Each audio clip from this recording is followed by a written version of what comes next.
last teller.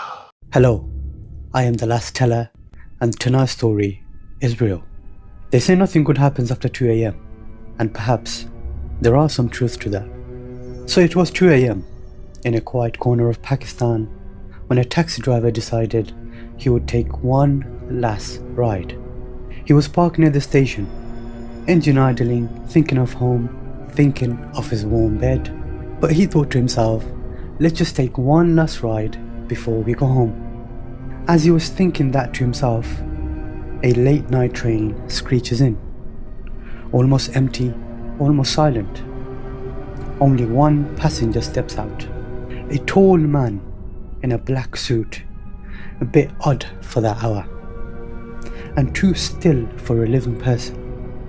In his hand there was an old brown briefcase that looked a little too heavy, heavier than it should be.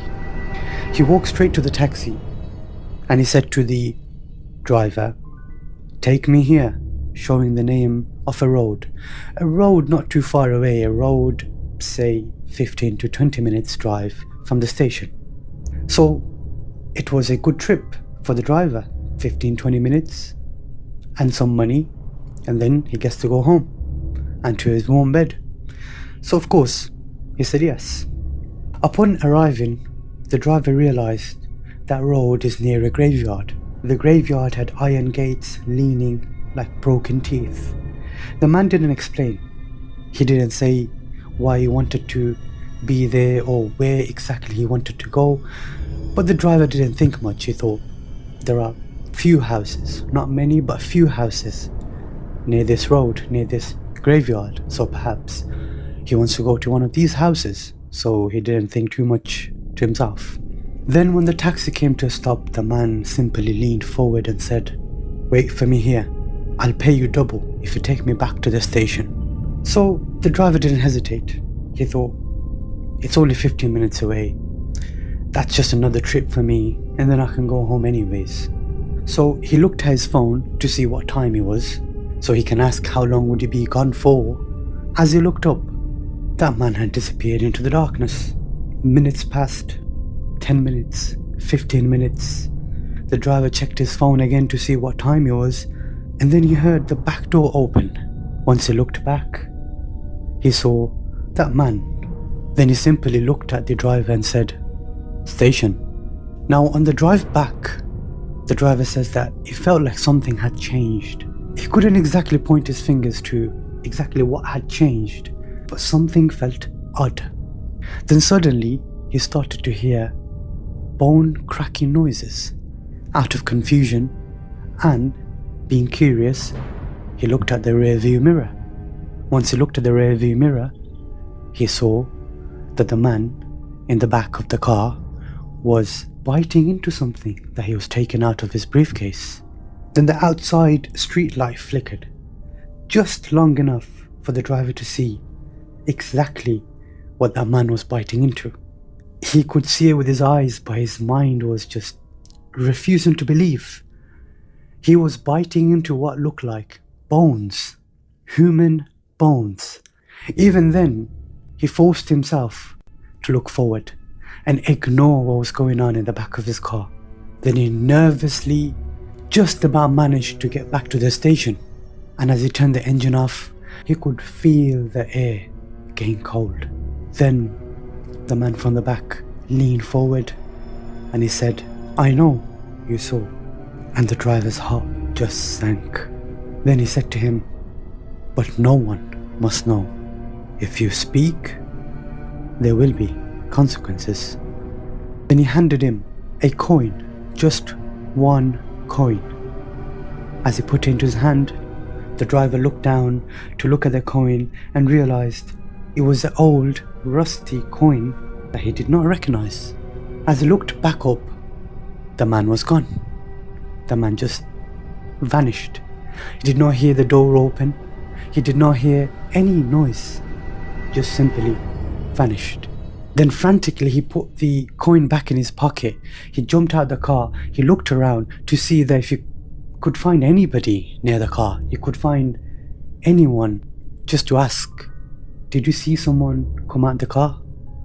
And this was the breaking point. This is when the driver could not take it anymore and he just collapsed. He fainted.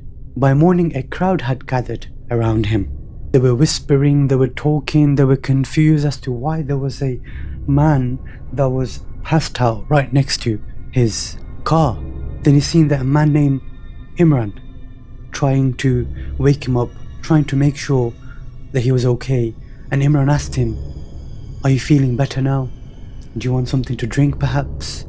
But the driver just had to tell somebody about what happened, had to just lighten that burden that he was holding on to.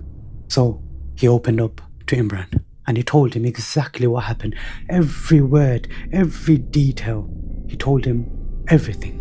Then trembling, he reached into his back pocket and pulled out the coin, the rusty old coin.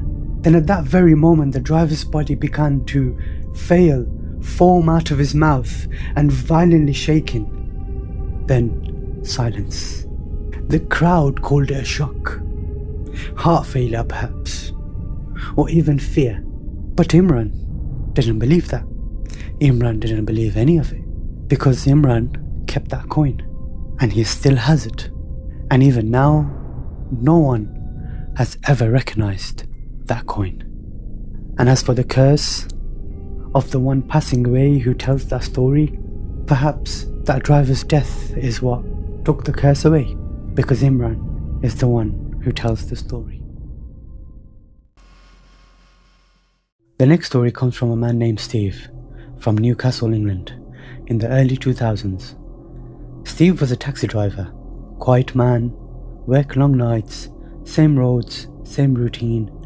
Nothing ever really changed in his life, at least until that night. It was past midnight on a quiet weekday. The streets were nearly empty, glowing under the dull orange streetlights. Steve had already decided he was heading home soon, another uneventful shift coming to an end. But around 11:30, his radio crackled. A nearby pickup request. He almost ignored it. Almost. But like most drivers, he accepted it. The pickup wasn't far, a short drive through silent streets until he reached a dimly lit curb outside a row of old buildings. That's when he saw her. A young woman, early 20s maybe, alone, dressed like she was going somewhere important. Party clothes, slightly overdressed for a cold Wednesday night at this hour.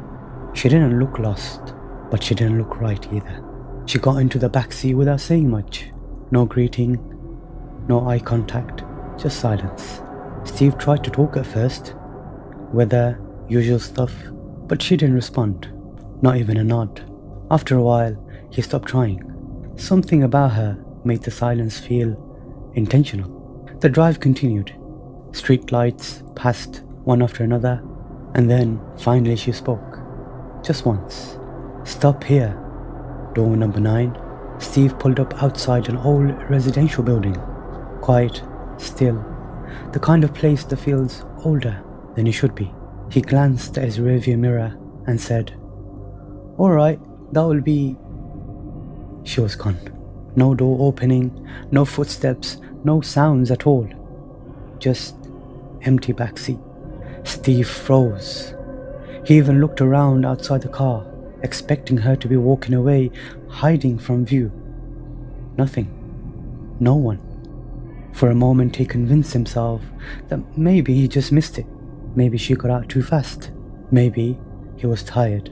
But something didn't sit right. So he walked up to door number 9 and he knocked. After a few seconds, the door opened. An elderly woman stood there, confused. Steve explained everything.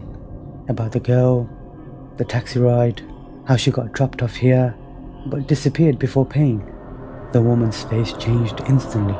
Not fear, recognition. Then she said, "Oh dear, Mary's done it again." Steve didn't understand. The woman sighed, almost tired of repeating something she had said before.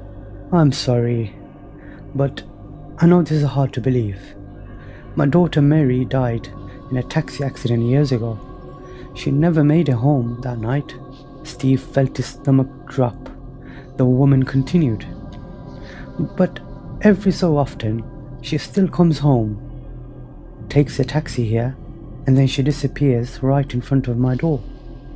A long silence followed. Steve couldn't speak. He just nodded slowly, unsure whether to believe her or whether to think he was being tricked somehow. He thanked her. He walked back into his car. His hands were shaking now. He got inside and immediately called his taxi base. Did you send me a job at 11:30? He asked. A pause, then a reply. Steve, we haven't contacted you since 10 p.m. No jobs were sent. Steve went cold. He looked up. He was still parked outside door number 9. Still there. Still thinking. Still trying to make sense of what just happened. That's when, from the back seat, a long silence followed.